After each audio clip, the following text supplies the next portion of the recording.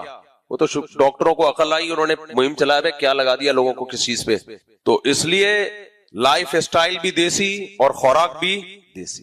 سمجھتے ہو کہ نہیں سمجھتے؟ کوکنگ آئل ہے آپ کے سامنے، ایک ہے دیسی گھی. وہ دیسی گھی میں اتنے ڈرامے شروع ہو گئے ہیں. ابھی کیا میں ٹاپک سے ہٹ رہا ہوں یار، اب تھوڑا سا صحت کی بات کرنے دو، آپ کے فائدے کی بات ہے. دیسی گھی بھی عجیب عجیب، لوگ کہتے ہیں ڈبہ کھولا ایک دم خوشبو کے بھگو کے، دیسی گھی. او بھائی ایسنس ڈالا ہے اس میں خوشبو کے لیے، الگ سے کیمیکل ڈالا ہے. اپنے باپ دادوں سے پوچھو، اتنا تو چرنے والی گائے کے گھی میں خوشبو نہیں آتی تھی. ہر چیز میں 2 نمبر ہی یار، خدا کا خوف نہیں ہے. کھولیں گے نا دراصل، لگائیں گے ایسی خوشبو ہے، کیا کر رہا ہے. اگر تم نے کچھ ڈالا ہے اس کے اندر خوشبو کے لیے تو لکھ دو نا ڈبے پہ، جھوٹ کیوں بول رہے ہو. دیسی گھی وہی ہے، بھینس سے دودھ نکالا، مکھن نکالا، گرم کر کے گھی بنایا، یہ ہے دیسی گھی. اچھا دودھ بھی بڑے ڈرامے ہیں دودھوں میں. 2 دن نا، میں پتا ہے ابھی پچھلے 2 دن بیماری کی حالت میں بھی 2 دن پھرتا رہا ہوں دیسی گھی کی تلاش میں. آپ کہو دیسی گھی 2 دن تک مفتی صاحب کو نہیں ملا، خالص گھی واقعی نہیں ملا. ہو سکتا ہے اب دکان والوں کے فون آئے، مفتی صاحب ہمارے پاس ہے دیسی گھی. اور بھائی دیسی گھی کی جو میری نظر میں ڈیفینیشن ہے وہ الگ ہے، آپ کی نظر میں بولو الگ ہے. آپ جس کو دیسی گھی کہہ رہے ہو ہم اس کو دیسی گھی ہے، دیسی نہیں ہے وہ. جلدی سے ٹاپک کر کے نا پھر بات ہو گئی ہے. تو پہلی بات یہ کہ آپ گائے کو کھلا کے رہے ہو. گائے کی جو نیچرل غذا ہے وہ تو گھاس ہے، ہرا ہے. آپ ونڈے شنڈے اور پتہ نہیں کیا کیا اس کے نام رکھے ہوئے ہیں. پہلی بات، خالص آسٹریلین گائے جو ہے اس کا دودھ گائے کا دودھ نہیں ہے گائے کا دودھ ہی ہے. وہ دودھ نہیں ہے جو ہماری دیسی گائے کا دودھ ہے. دونوں میں بہت فرق ہے. سمجھتے ہو کہ نہیں سمجھتے؟ گائے میں کچھ منرلز ہوتے ہیں جس کی وجہ سے اس کے دودھ کا رنگ پیلا ہوتا ہے. آسٹریلین گائے کے دودھ کا رنگ وائٹ. ان کمبختوں نے کراسنگ کر کے کراس بریڈنگ کر کے گایوں کی نسلوں کی بیڑا غرق کر دیا ہے. تو دودھ زیادہ ہوگا اس کا، کریم بھی زیادہ ہوگی یا پتلا ہوگا جو بھی ہوگا، لیکن دودھ زیادہ ہوگا، کوالٹی اس کی اچھی نہیں ہوگی. کوالٹی ہماری دیسی گائے کی اچھی ہوتی ہے. بہت معذرت چاہتا ہوں، میں آج ٹاپک سے ہٹ گیا، لیکن اس کو کمپلیٹ کر کے پھر ہم آگے چلتے ہیں. دیکھو حدیث میں گائے کے دودھ کی فضیلت ہے، اس کا مطلب یہ ہمارے مذہب کا بھی کسی حد تک ٹاپک ہے. لیکن کون سی گائے کی؟ نبی نے فرمایا ترم فی الارض، جو زمین میں چرتی ہے. آسٹریلین گائے کا دودھ بیکار، بالکل وائٹ کلر کا ہوتا ہے. میں نے گائے پالی تھی نا، ایک صاحب نے کہا مفتی صاحب میں بھی آپ کی گائے کا دودھ لے جایا کرتا تھا، اتنا اچھا گھی پیلا یلو کلر کا. پھر پتہ نہیں آپ کی گائے کا دودھ کا گھی بھی وائٹ ہو گیا اور گائے کا دودھ بھی کیا ہو گیا؟ وائٹ ہو گیا. میں نے کہا مجھے پتا ہے ہو گیا تھا. وجہ اس کی ایک ڈاکٹر صاحب کے مشورے پر میں نے اس کو ونڈے پنڈے کھلانا شروع کر دیے تھے. وہ ڈاکٹر نے تو میری خیر خواہی میں مشورہ دیا کہ دودھ کی کوانٹٹی بڑھ جائے. کوانٹٹی بڑھے گی کوالٹی کیا ہو جائے گی؟ خراب. تو دیسی گھی کا مطلب وہ ہوتا ہے جو ونس اپون اے ٹائم ہمارے باپ دادے کھایا کرتے تھے. ونس اپون اے ٹائم بولو ہمارے باپ دادے کھایا. نمبر 1 گائے بھی دیسی ہو. نمبر 2 کھاتی بھی کیا ہو؟ دیسی، یعنی گھاس کھاتی. نمبر 3 اس گائے کو دھوپ بھی ملتی ہو، چلتی پھرتی بھی ہو. ان تمام شرطوں کے بعد جا کے جب دودھ نکلے گا اور پھر اس دودھ سے گھی نکلے گا از کالڈ دیسی گھی. سمجھتے ہو کہ نہیں سمجھتے؟ اس میں کوئی خوشبو کے لیے ایسنس نہ ڈالا ہو. خیر ہم کہاں نکل لیے. لیکن یہ والا گھی بہت کم مارکیٹ میں مل رہا ہے. ہو سکتا ہے کسی کے پاس ہو، میں کسی کا انکار نہیں کرتا، لیکن گھی کے نام پہ منجن بہت زیادہ بک رہا ہے ڈبوں میں. کیا خیال ہے، بک رہا ہے کہ نہیں بک رہا؟ اور کمپنیاں جو دودھ بیچ رہی ہیں اس پر تو ہم ایمان لے کر آئے ہیں کہ یہ دودھ ہے. باقی اس دودھ کا جو بیڑا غرق کیا جاتا ہے، گائے سے نکلنے کے بعد اس کو پکایا جاتا ہے، اتنی ہیٹ پہ اس کو گرم کیا جاتا ہے، پھر اس میں کچھ کیمیکل ملائے جاتے ہیں، جو بیڑا غرق ہونا تھا وہ. ہاں اس میں یہ ہے کہ کچھ کمپنیاں اچھی ہیں، ان کا دودھ کم نقصان دہ ہے، کچھ کا زیادہ نقصان دہ. ایک نقصان تو ڈاکٹروں سے ہم نے سنا ہے، آپ کہہ سکتے ہیں وہ بھی آپ کا ٹاپک نہیں ہے، لیکن ڈاکٹروں کا تو ہے نا. ڈاکٹروں سے ہم نے سنا ہے کہ کینسر میں ان ڈبے اور پیکنگ کی چیزوں کا بہت بڑا دخل ہے. جو کینسر پھیل رہا ہے نا، جو پیکنگ کی چیزیں ہم کھا رہے ہیں نا، اس میں بہت بڑا دخل. میرے بھائی گوشت بھی اچھا پیکنگ کا نہیں ہے، گوشت بھی وہ اچھا ہے جاؤ ذبح کرو اور کھا جاؤ. جانور کاٹو اپنے مبارک ہاتھوں سے. یا قصائی کوئی ایسی جگہ ہیں ہم نے دیکھا ہے روزانہ جانور آتا ہے کٹتا ہے اور قصائی شام تک سارا گوشت بیچ کے فارغ ہو جاتا ہے. اچھا اس میں بھی ایک ڈرامہ ہے. بعض دفعہ قصائی وہ گائے لے کر آ رہا ہے جو سارا دن کچرا کھاتی ہے. نبی صلی اللہ علیہ وسلم نے اس جانور کا گوشت کھانے سے منع کیا جو گند بلا کھاتا ہو. اب میں آپ کو وہمی نہیں بنا رہا، آپ چپکے سے قصائی سے گوشت خرید کے لا کے کھا لیا کریں، حلال حرام کا مسئلہ نہیں ہے، لیکن جب میرے سامنے یہ کہا کرو نا کہ یہ خالص گوشت ہے تو پھر بہت سوچ سمجھ کے کہا کرو. آپ جس کو خالص سمجھ رہے ہوتے ہو وہ ہمارے معیار پہ خالص بولو نہیں ہوگا. کچرا چننے والی جو جانور، کچرا کھانے والے جو جانور ہوتے ہیں نا، آپ نے دیکھا ہوگا کچرا کھا رہے ہیں، تھیلیاں بھی کھا رہے ہیں، گند بھی کھا رہے ہیں، سڑے ہوئے پھل بھی کھا رہے ہیں. ان جانوروں کے گوشت میں اس کے اثرات آتے ہیں. جانور وہی اچھا ہے، گائے کی خوراک گھاس پھوس ہے بھائی، اس کو گھاس کھانے دو خدا کے بندو، یا پھلوں کے چھلکے کھلا دو اس کو. اتنی کیا کیا کھلایا جا رہا ہے. ایسے ایسے جانور قربانی کے لیے تیار ہوتے ہیں کہ آپ اپنے باریک سے لڑکے کو ڈال دو وہاں، بولا یار اس کو یہ تیار کر دے تو. بعض لڑکے کراچی کے اتنے باریک دبلے پتلے، میرا بھانجا ہے نا بہت باریک سا، میں ایک فارم ہاؤس گیا، وہ بیل تیار ہو رہے ہیں قربانی کے لیے موٹے، ان کو بیلوں کو دیسی گھی آلو ٹھوسا جا رہا ہے، ان کو ٹھوسا جا رہا ہے. وہ نہیں کھا رہا، کہہ رہے نہیں کھا، تیرا باپ بھی کھائے گا، کیونکہ اس نے بیچنا ہے اس کو موٹا کر کے. بتاؤ اس کا گوشت کسی کام کا رہے گا؟ کسی کام کا گوشت نہیں. کھڑے کھڑے کھلائے جاؤ کھلائے جاؤ کھلائے جاؤ. تو میں اپنے بھانجے کو لے گیا، میں نے کہا یار اس کو بھی پال دے یار، تو کتنے پیسے لے گا؟ 1 سال کے لیے تمہارے حوالے کر رہا ہوں، پیسہ بتا خالی تو اس کو ایسا بنا دے. بن جاتے ہیں بندے بھی، بن جاتے ہیں، بنا دے گا یہی چیزیں کھلا کھلا کے ٹھوس ٹھوس کے گول، لیکن نہ چلنے کے قابل، بولو دماغ بالکل غبی. تو وہ جانور ہوتا ہے جو چلے پھرے چرے، وہ اتنی جلدی بڑا نہیں ہوتا. خیر، تو میں اس لیے یہ کہہ رہا تھا کہ اس زمانے میں اگر کوئی شخص کہہ رہا ہے نا ہم خالص مال بیچتے ہیں، تو آپ اس کو بولا کرو کہ جھوٹ بولنے پر میں آپ کو سلوٹ کرتا ہوں. بہت خوشی ہوئی آپ نے جھوٹ بول، پوری بات بتاتا کوئی نہیں ہے. یہ اللہ کا شکر ہے مجھے بتا دیتے ہیں تھوڑا سا، لوگوں کے دل میں، جن لوگوں کے دل میں محبت ہے وہ بتا دیتے ہیں، اچھے لوگ ہیں. میں 1-2 جاننے والوں کے پاس گیا، میں نے کہا دیسی گھی خالص ہے، انہوں نے کہا خالص ہے، لیکن ونڈا کھلا رہے ہیں گائے کو. تو اس لیول کا نہیں ہے مفتی صاحب جس لیول کا آپ سمجھ رہے ہو. اچھے لوگ ہیں الحمدللہ. مجھے خوشی ہوئی کہ چلو یار جو جتنی بات ہے اتنی بتا دی.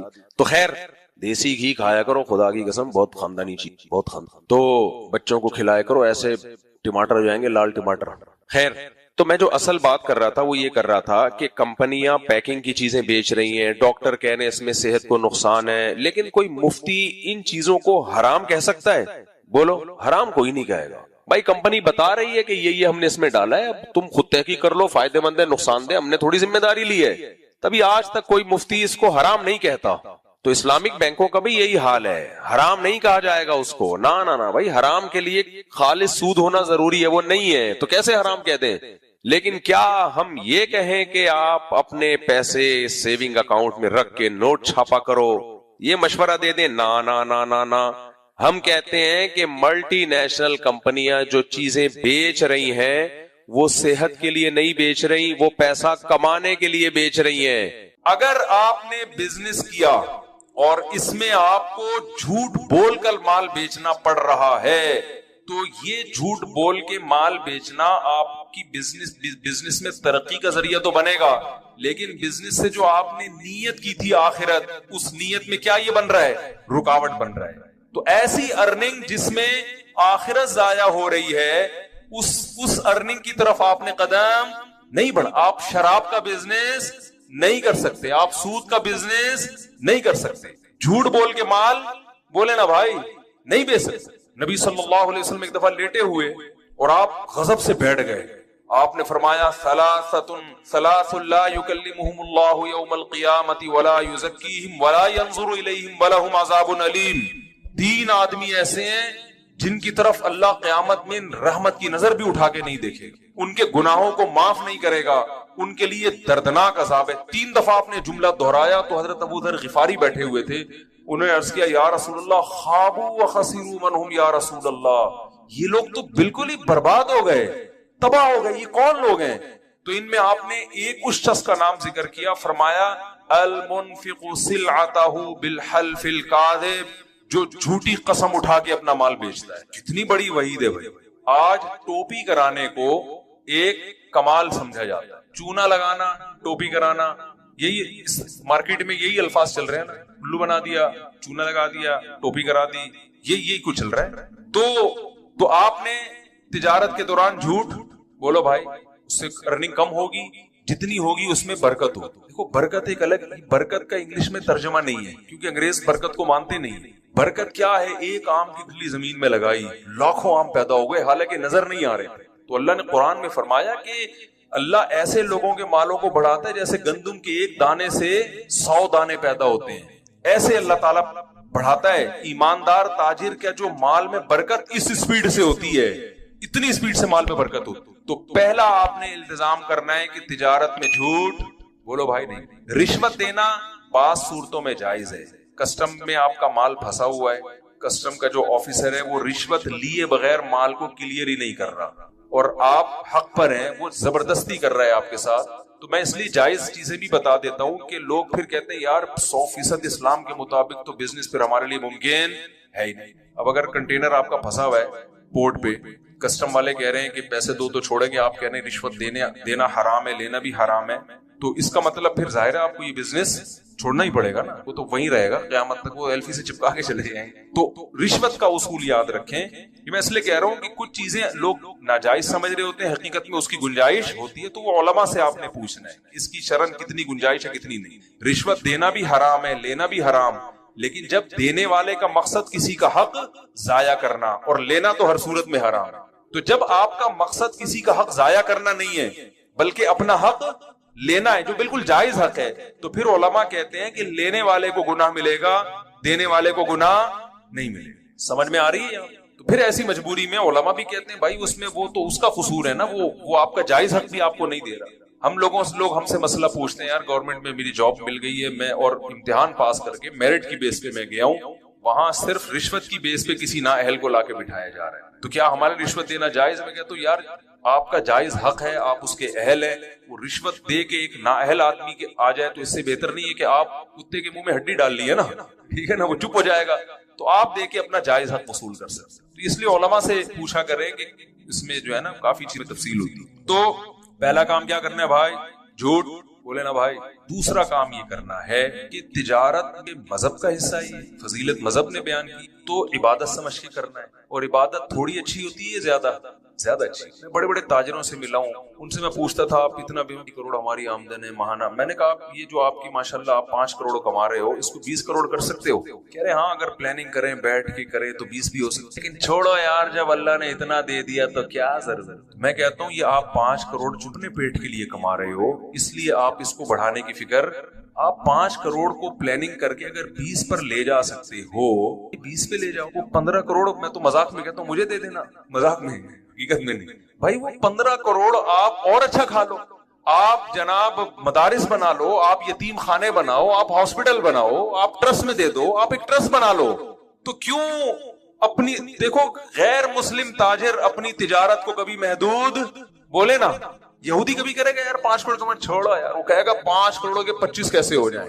ہاں اس 5 کروڑ کو ہوس کی بنیاد پہ اگر 10 کروڑ کرنا چاہتے ہو یہ شریعت میں پسندیدہ نہیں ہے. اور ہوس کی علامت ہے کہ پھر جائز ناجائز کی پرواہ چھوڑ دیتا ہے. جیسے ہمارے بہت سے سیاسی لیڈر ہیں 5-5 ارب کے اثاثے ہیں لیکن ان کی توند بھرنے کا نام نہیں لی. وہ چاہ رہے ہیں کہ پھر دوبارہ آ جائیں، پھر تو اس پہ حیرانگی ہوتی بھائی تیرا پیٹ اتنا سا ہے، موت کا کوئی بھروسہ نہیں کب آ جائے. تو ایسے شخص کے لیے ضرورت نہیں ہے. اس کے لیے حدیث میں آتا ہے نبی صلی اللہ علیہ وسلم نے فرمایا جسے 2 ٹائم کھانے کو مل جائے، سر چھپانے کے لیے جگہ مل جائے، جسم کسی بڑی بیماری سے پاک ہو جائے، تو گویا پوری دنیا کی دولت سمیٹ کے اللہ نے اس کو دے دی ہے. تو اب ہوس کرنے کی اجازت نہیں ہے. تو اگر ہوس کی بیس پہ آپ 5 کروڑ بھی کما رہے ہو تو غلط ہے، اور ہوس کے بغیر 5 ارب بھی کما رہے ہو تو اس کو 10 ارب پہ لے کر آؤ.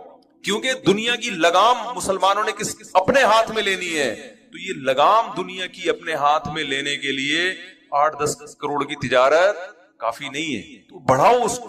ہاں اعتدال ضروری ہے کہ اتنا اس میں فکر نہ ہو جائے کہ نمازیں ضائع ہوں، صحت خراب ہونا شروع ہو جائے، بیوی بچوں کو ٹائم ہی دینا چھوڑ دیں. ابھی واقعہ سامنے آیا، ایک صاحب سارا دن بزنس میں لگتا تھا ان کا.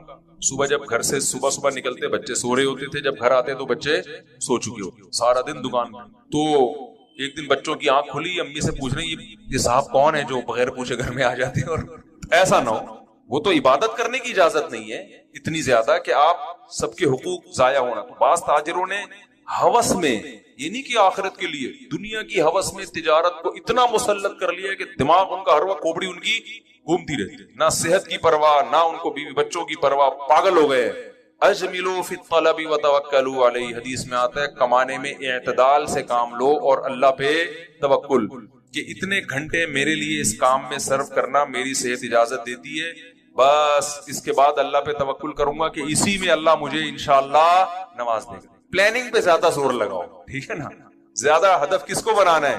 پلاننگ۔ تو ہم دنیا میں جہاں بھی، میرے جو باہر سفر ہوتے ہیں تو زیادہ تر تاجر ہیں جو علماء کو باہر بلاتے ہیں بیانات کے لیے، ان کو اللہ نے وسائل دیے ہوتے ہیں، تو میں لوگوں سے کہتا ہوں یار اگر یہاں مسلمان تجارت نہ کرتے تو یہاں علماء کے تبلیغی سفر، جتنے مدارس چل رہے ہیں یہ کون چلا رہا ہے؟ یہ تاجر چلا رہے ہیں جہاں سے علماء پیدا ہو رہے ہیں۔ یتیم خانے، میں ترکی گیا، میں نے ترکی کا یتیم خانہ دیکھا جو عرب تاجر اور ترک تاجر چلا رہے ہیں۔ وہ یتیم خانہ دیکھ کے آپ بحریہ ٹاؤن بھول جاؤ گے۔ انسان کا تھوڑی دیر کے لیے وسوسہ آتا ہے یار میں بھی اگر یتیم ہوتا تو بڑا اچھا ہوتا۔ بحریہ ٹاؤن سے زیادہ سہولتیں یتیم خانے میں دی ہوئی ہیں، تو یہ سارے کام کون کرتا ہے میرے بھائی؟ تاجر کرتے ہیں۔ تو اس نیت سے آپ نے کمانا ہے۔ اور آخری بات کہہ کے میں اپنی بات کو ختم کرتا ہوں، قرآن میں اللہ نے جہاں تجارت کی فضیلت بیان کی، مسلمان تاجر کا ایک خاص وصف اللہ نے بیان کیا، آیا فی بیوت اذن اللہ ان ترفع ان یذکر فیہا اسمہ یسبح لہ فیہا بالغدو والآصال رجال لا تلہیہم تجارت ولا بیع عن ذکر اللہ واقام الصلاۃ۔ فرمایا اس زمین میں کچھ ایسے گھر ہیں جن کو مسجد کہا جاتا ہے، اللہ کا گھر۔ فرمایا اس میں کچھ ایسے مقدس لوگ رہتے ہیں جن کو تجارت اور خرید و فروخت، جو تجارت ہی کا دوسرا نام ہے، یہ اللہ کی یاد اور نماز سے غافل۔ دیکھو یہاں بھی اللہ نے نہیں کہا کہ ان مسجدوں میں کچھ ایسے لوگ ہیں جو سرے سے بزنس کرتے ہی نہیں، یہ ٹینشن انہوں نے پالی نہیں، یہ نہیں کہا اللہ نے۔ فرمایا ان میں کچھ ایسے مقدس لوگ ہیں جن کو تجارت نماز سے غافل نہیں، یعنی تجارت تو کرتے ہیں وہ لیکن نماز کے وقت میں وہ تجارت چھوڑ دیتے ہیں۔ یہاں بھی تجارت کی بھی فضیلت ہے کہ اللہ نے یہ بھی تو کہ مثال دے سکتے تھے کہ بہت سے نیک لوگ مسجدوں میں ایسے ہیں جو جاب جب کر رہے ہوتے ہیں تو باس کی پرمیشن کے بغیر ہی نماز پڑھنے آ جائے۔ بھائی کمانے کے تو بہت سارے ذرائع ہیں نا، یہاں بھی اللہ کمانے کے صرف ایک ذریعے کو ہائی لائٹ کر رہے ہیں، وہ کیا ہے؟ تجارت۔ تو ایسا لگتا ہے اللہ کی نظر میں مسلمان کے لیے تجارت کے علاوہ شاید ہیں بہت سے آپشن، میں مبالغے کی بات کر رہا ہوں کہ اللہ کی نظر میں مسلمان کے پاس کمانے کے لیے تجارت کے علاوہ کوئی آپشن ہے ہی نہیں۔ اللہ مثالیں ہی ساری تاجروں کی دے رہے ہیں، ورنہ پیسے کمانے کے تو 10 طریقے اور بھی ہیں، لیکن اللہ کہتے ہیں ایسے پکے نمازی ہیں کہ بزنس ان کو نماز سے غافل نہیں کرتا۔ تو بھائی مسلمان تاجر کی صفت ہے کہ جب حی علی الصلاۃ کا نعرہ لگتا ہے تو بزنس ختم۔ کتنی لمبی تاجروں کی لائنوں بھائی، نماز کسٹمر کی لائنوں، بھائی نماز کیا ہے؟ بولو بھائی۔ پہلے عبداللہ بن عمر رضی اللہ تعالیٰ عنہ مدینہ کی گلیوں میں گھومتے تھے تو وہ دیکھتے، یہ دور تھا حضرت عمر رضی اللہ تعالیٰ عنہ کا، اور ان کے بعد کوفہ کی گلیوں میں عبداللہ بن عمر کا یہ واقعہ ہے، یہ تو حضرت علی کا دور خلافت تھا۔ تو جیسے ہی اذان ہوئی نا، دھڑا دھڑ دکانوں کے شٹر گرنا شروع۔ اسلامی دور تھا، خیر غالب تھی، تو عبداللہ بن عمر یہ آیتیں پڑھ کے خوش، ساری تجارتیں مسلمان کیا کرتے، جیسے ایک زمانے میں سعودی عرب میں ہوتا تھا نا، اب تو نہیں ہو رہا، اذان ہوئی اور دکانوں کے ٹھک ٹھک ٹھک آوازیں آتی تھی کہ نہیں آتی تھی؟ اب تو وہاں بھی اجازت، ہمارے مسلمان وہاں بھی گڑبڑ کرتے تھے تو وہ دکان بند کر کے اندر بیٹھ جاتے تھے، ہوٹل بند کیا اندر بیٹھ گئے۔ تو انہوں نے جب دیکھا نا ایسے دکانوں کے شٹر گر رہے ہیں، لوگ سب تجارت چھوڑ کے مسجد کی طرف بھاگ رہے ہیں، تو عبداللہ بن عمر حضرت عمر کے بیٹے فرماتے تھے تم ہی وہ مبارک لوگ ہو جن کے بارے میں قرآن نے کہا کہ ان مسجدوں میں کچھ ایسی مبارک ہستیاں ہیں کہ انہیں تجارت، اللہ کی یاد اور نماز سے غافل۔ تو بھائی نماز کو فوکس کر، سمجھ رہے، تاجر کے لیے نماز پڑھنا بڑا مشکل کام ہے۔ ابھی تو دھندے کا ٹائم شروع ہوا ہے، ابھی تو کیا ہوا ہے، دھندے کا ٹائم شروع ہوا ہے، ابھی یہ مولانا صاحب بلا رہے ہیں مسجد میں کہ نماز پڑھ۔ تو اللہ تعالیٰ سے دعا ہے اچھا مسائل سیکھیں علماء سے، کوئی ایسا بزنس نہ کریں جس میں سود لازم آ رہا ہو، جوا۔ 3 چیزیں اسلام میں بزنس میں، دیکھیں کچھ چیزیں تو سب مذہب میں حرام ہے، جھوٹ بولنا ہندو بھی کہتا ہے حرام ہے، الو بنانا ہندو بھی کیا کہتا ہے، حرام ہے، لیکن 3 چیزیں تجارت میں ایسی ہیں جو صرف اسلام نے حرام کی، دنیا کے دوسرے مذہب میں۔ اس میں ایک قمار، جوا، کوئی بھی ایسی بزنس جس میں جوے کا عنصر آ رہا ہو، دوسرے مذاہب اجازت دیتے ہیں، اسلام اجازت۔ دوسری چیز ہے غرر کہتے ہیں غیر یقینی تجارت، مثال کے طور پر پرندہ ہوا میں اڑ رہا ہے، آپ کو پرندے شکار کرنے آتے ہیں، آپ نے کہا یہ جو پرندہ اڑ رہا ہے نا میں نے ہوا میں ہی تجھ سے خرید، اب یہ میری قسمت ہے، تو پکڑ کے لائے کہ نہ لائے، تو یہ غیر یقینی چیز ہے۔ دپل کی تجارت ہے جسے کہتے ہیں، جو اسٹاک ایکسچینج میں ہو رہا ہے نا، بھائی شیئر قبضے میں آئے، فارورڈ سیل فیوچر سیل نہیں ہو رہی دپل میں، کو پتہ نہیں ہوتا کہ آگے ہوگا کیا۔ اسٹاک ایکسچینج میں شیئرز کی خرید و فروخت جائز ہے، لیکن اس کے کچھ اصول ہیں، ان اصولوں کے تحت بزنس ہوگا تو جائز ہوگا۔ یہ جو فارورڈ سیل اور فیوچر سیل ہو رہی ہے نا، کہ اگر ہفتے کے دن اس شیئر کی اتنی قیمت بڑھ گئی تو تم مجھے اتنے پیسے دے دینا، کم ہو گئی تو میں تمہیں اتنے پیسے دوں گا، یہ جو فارکس ٹریڈنگ ہو رہی ہے، کچھ سونا خرید کے بیچنے، نہ سونا آپ کے پاس آیا نہ آپ نے بیچا، ٹوپیاں کرانے کے علاوہ اور کوئی کام فرضی ہے نا۔ یہ غرر، جس میں غرر ہوگا یہ تو قبضے سے پہلے بے ہے، اس لیے ناجائز ہے۔ یہ غرر کی مثال میں نہیں آتا، لیکن غرر غیر یقینی میں آسان لفظوں میں سمجھا رہا ہوں، علماء کی اصطلاح میں مشکل ہو جائے گی، تو یہ بھی جائز نہیں۔ تیسرا ہے سود، پوری دنیا میں کی معیشت ہی سود پر ہے، اسلام سود کی اجازت۔ تو یہ تین چیزیں آپ نے اپنی بزنس سے نکالنی، اور ان چیزوں کے لیے جب تک آپ علماء سے رابطہ نہیں کریں گے آپ کو سمجھ میں نہیں آئے۔ قمار کی ڈیفینیشن کیا ہے یہ علماء بتائیں گے، خود سے فیصلہ نہیں کیا جاتا۔ سود کی ڈیفینیشن کیا ہے؟ اسلامک بینکوں سے لوگ قرضہ لینے کو بھی سود سمجھتے ہیں کہ یار وہی پینلٹی دینی پڑ رہی ہے، وہ نہیں ہے، وہ الگ، سود الگ ہے، تجارت